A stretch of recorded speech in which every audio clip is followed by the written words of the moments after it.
Exercise 5.12 11th sum. If the point a2, 2, b minus 2, minus 3, c 1, minus 3 and d x, y form a parallelogram, then find the value of x and y. So A B C D வச்சு நம்ம diagram போட்டோம்னா இந்த மாதிரி இருக்குமா. So இந்த கொஸ்டினில் அவங்க என்ன சொல்கிறாங்க, ஏபிசிடிங்கிற பாயிண்ட் வந்து பேரலோகிராமாக ஃபார்ம் பண்ணணும்னு சொல்லிட்டாங்க. எக்ஸ் அண்ட் ஒய்யோட வேல்யூ கேட்டிருக்காங்க. நம்ம எப்படி சால்வ் பண்ண போகிறோம்னா, இப்போ லாஸ்ட்டாக 10th சம் போட்டோம்ல, மிட் பாயிண்ட்டோட வேல்யூ கண்டுபிடிச்சி கன்ஃபார்ம் பண்ணோம்ல, அது பேரலோகிராம். அதாவது ஏசியோட மிட் பாயிண்ட்டும் பிடியோட மிட் பாயிண்ட்டும் ஈக்குவலாக இருந்துச்சுன்னா இது பேரலோகிராம்னு கன்ஃபார்ம் பண்ணோம். கரெக்டாக? ஸோ அதே மிட் பாயிண்ட் ஃபார்முலா வச்சு இது ரெண்டும் ஈக்குவல்னு ரெண்டு வேல்யூ கம்பேர் பண்ணி எக்ஸ் அண்ட் ஒய்யோட வேல்யூ கண்டுபிடிக்க போகிறோம். மிட் பாயிண்ட் ஆஃப் பிடி, மிட் பாயிண்ட் ஃபார்முலா உங்களுக்கு தெரியும் இல்லையா, x1 + x2/2, y1 + y2/2. So பிடிங்கிறப்போ பியோட பாயிண்ட் டியோட பாயிண்ட் கேர்ஃபுல்லாக போடுங்க. x1 + x2/2, இது y1ஓட வேல்யூ y2ஓட வேல்யூ /2 ஈக்குவல் டு ஏசிக்கு பார்க்குறப்ப 2 + 1/2, 2 - 3/2ன்னு வருது.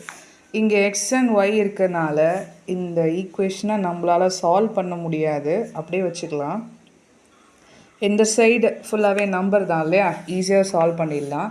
ஸோ 2 + 1 3/2 - 1/2ன்னு இருக்கும். ஸோ இந்த ரெண்டு value equal first one equal பண்ணணும், செகண்ட் வேல்யூ ஈக்குவல் பண்ணணும். ஓகேவா?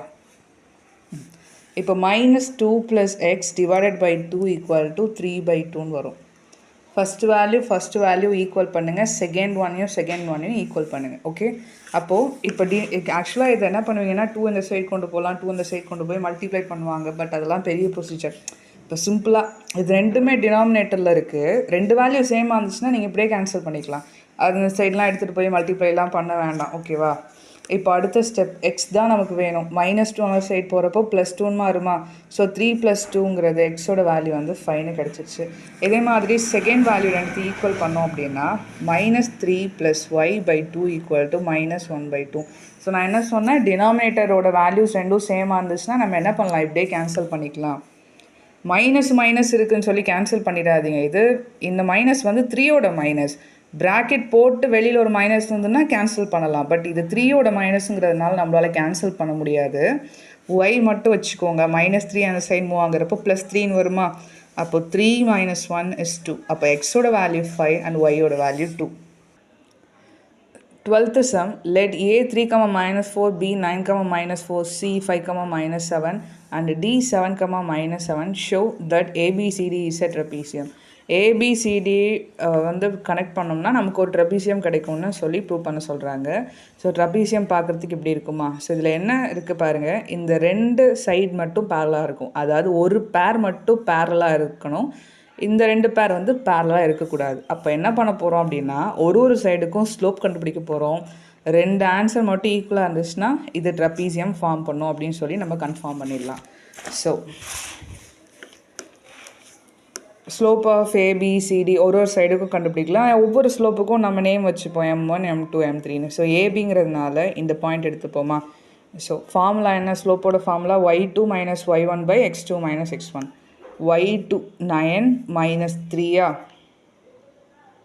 சாரி அது x2 இல்லையா. y2ங்கிறது -4 -x2ஓட வேல்யூ இது y2 இது y1 இல்லையா. x2ஓட வேல்யூ வந்து x2 -4, x1ம் -4. அப்போது -4 -4ன்னு வரும். அப்போது சில டைம் நம்ம என்ன பண்ணலாம், இதை ஸ்ட்ரெயிட்டாகவே -4 அந்த y1ஓட வேல்யூ வந்து மைனஸில் இருக்குன்னா நீங்கள் ஸ்ட்ரெயிட்டாகவே ப்ளஸில் அந்த நம்பர் எடுத்து நீங்கள் எழுதிக்கலாம், ஈஸியாக முடிஞ்சிடும். ஓகேவா? ஸோ +4 -4 அப்படிங்கிறப்ப நமக்கு ஸ்ட்ரெயிட்டாகவே 0/anything 0 ஆகிடுது. ஓகே தானே.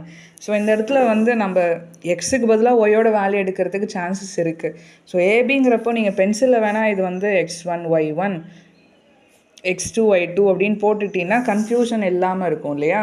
சின்னதான ஒரு கேர்லெஸ் மிஸ்டேக் கூட மார்க் என்ன பண்ணிடும், ஃபுல்லாக போயிடும். அதனால் என்ன பண்ணலாம், கொஞ்சம் கேர்ஃபுல்லாக பொறுமையாக போட்டுக்கலாம். பென்சிலில் நோட் பண்ணிவிட்டு அதுக்கப்புறம் நீங்கள் சால்வ் பண்ணுங்கள், மிஸ்டேக் வராமல் இருக்கும் இல்லையா. ஸோ சிடி எவ்வளோ மார்க், பெரிய ஹை ஸ்கோர் பண்ணுற ஸ்டூடெண்ட்ஸ் கூட சின்ன கேர்லெஸ் மிஸ்டேக்கால் தான் மார்க் நிறைய போகிறதுக்கு சான்சஸ் இருக்குது. அதனால் நான் சொல்கிறேன். ஸோ சிடி வந்து பாருங்கள், சிடி